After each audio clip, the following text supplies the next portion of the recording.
سورہ بنی اسرائیل آیت نمبر 23 میں اللہ تبارک و تعالی ارشاد فرماتا ہے وَقَضَىٰ رَبُّكَ أَلَّا تَعْبُدُوا إِلَّا إِيَّاهُ وَبِالْوَالِدَيْنِ إِحْسَانًا إِمَّا يَبْلُغَنَّ عِندَكَ الْكِبَرَ أَحَدُهُمَا أَوْ كِلَاهُمَا فَلَا تَقُل لَّهُمَا أُفٍّ وَلَا تَنْهَرْهُمَا وَقُل لَّهُمَا قَوْلًا كَرِيمًا۔ اللہ تعالیٰ فرماتا ہے اور اللہ تعالیٰ نے یہ حکم فرمایا کہ فقط اللہ تعالیٰ کی عبادت کرو اور والدین کا احسان مانو، اور اگر تم تیرے نزدیک میں مخاطب کیا ہے ہر شخص کو جو بھی مکلف ہے کہ تیرے نزدیک اگر تیرے والدین میں سے کوئی ایک یا دونوں بڑھاپے کی حالت میں پہنچ جائیں تو تم انہیں اف بھی مت کہو اور انہیں ڈانٹو مت اور ان سے نرمی کے ساتھ گفتگو کرو۔ یہ دیکھیے اللہ تبارک و تعالیٰ نے اپنی عبادت پہلے اپنی وحدانیت کا ذکر کیا اور پھر ماں باپ کے احسان کا۔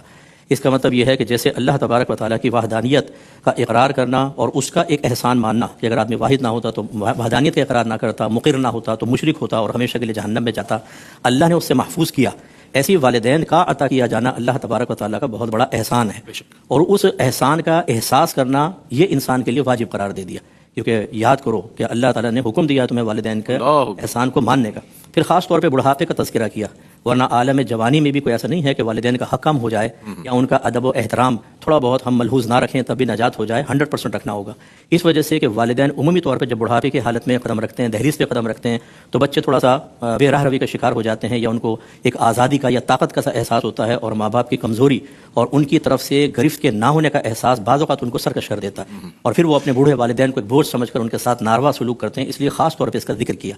اور غور طلب بات یہ ہے کہ اللہ نے یہ نہیں فرمایا کہ جب تمہارے ماں باپ نیک ہوں، پرہیزگار ہوں، متقی ہوں، کوئی پیر ہوں، عالم ہوں، مفتی ہوں، یا ماں عالمہ ہو، مفتیہ ہو، متقیہ ہو، تب یہ تمام احسانات ماننے ہیں اور اس طرح کا رویہ اختیار کرنا ہے، بلکہ چاہے وہ فاسق ہوں، فاجر ہوں، حتیٰ کہ والد اگر شرابی بھی ہے، اگر والدہ معاذ اللہ ثم معاذ اللہ فاسقہ فاجرہ بھی ہے،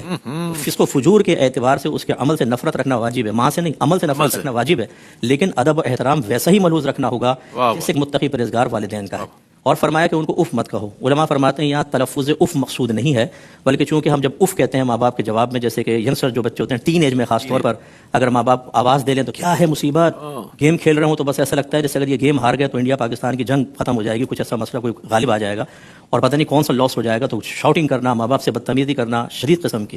مراد یہ ہے کہ یہ اف تلفظ مراد نہیں، بلکہ کسی بھی لحاظ سے تکلیف، باعث سے تکلیف بنے، وہ چاہے گالی بکیں، چاہے گھور کر دیکھیں، لہجہ سخت کریں، پاؤں پٹکتے ہوئے نکلیں، دروازے زور سے ماریں، ماں باپ کو حکم دیں اور ان کے حکم کو ٹال دیا جائے جس سے ان کی دل آزاری ہو، سب اس میں شامل ہے۔ اور ان کو ڈانٹو مت۔ بعض اوقات ماں باپ بڑھاپے کی حالت میں دوا نہیں کھاتے ہیں، تھوڑے چڑچڑے ہو جاتے ہیں، تو بعض بچے پوچھتے ہیں کہ مفتی صاحب کہ ہم ڈانٹ کر دوا کھلا سکتے ہیں؟ نہیں، ایسا نہیں کر سکتے، آپ نرمی سے ہی کہیں، کھا لیں گے انشاءاللہ، لیکن اگر آپ ڈانٹیں گے ڈپٹیں گے تو نص قرآنی کے خلاف ہے اور آپ گناہگار ہوں گے، اور ان سے نرمی سے بات کرو۔ اس کا مطلب ہے سخت لہجہ نہیں ہونا چاہیے، اس سے وہ ذرا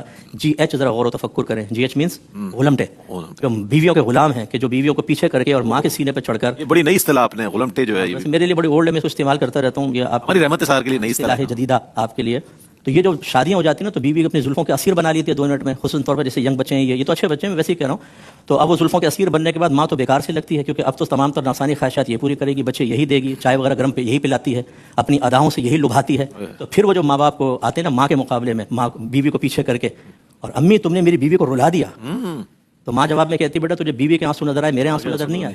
تو نے 2 منٹ میں میری عزت اتار کے ہاتھ پر رکھی، حالانکہ وجہ تخلیق ظاہری اعتبار سے، دنیا اعتبار سے میں بنی ہوں، تیری بیوی نہیں بنی ہے۔ ماں دوسری نہیں آ سکتی، بیوی دوسری آ سکتی ہے، لیکن تو نے 2 منٹ میں عزت اتار کے میری ہاتھ پر رکھ دی ہے۔ تو اللہ نے منع فرمایا کہ ان کو ڈانٹو مت۔ تو ان چیزوں پہ تھوڑا سا غور کریں، اس سے اندازہ ہوتا ہے، ایک ہی آیت پر غور کر لیں، اس پہ اور بھی ہم بیان کریں، اتنا لمبا بیان ہو سکتا ہے، لیکن ہمارے اساتذہ اور علماء ماشاءاللہ تشریف فرمائے، بڑے بڑے مجتہدین یہاں پر انشاءاللہ کلام کریں گے۔ تو خلاصہ کلام یہ ہے کہ اشارہ کافی ہے، اللہ تعالیٰ نے ایک ہی آیت میں اتنا عظمت ماں باپ کی بیان کر دی ہے کہ اگر احتساب کرنا چاہے کوئی شخص، اس ایک آیت سے احتساب کر کے اپنے آپ کو توبہ کی طرف مائل کر سکتا ہے اور ماں باپ سے معافی مانگ کر جنت کا راستہ اپنے لیے آسان کر سکتا ہے۔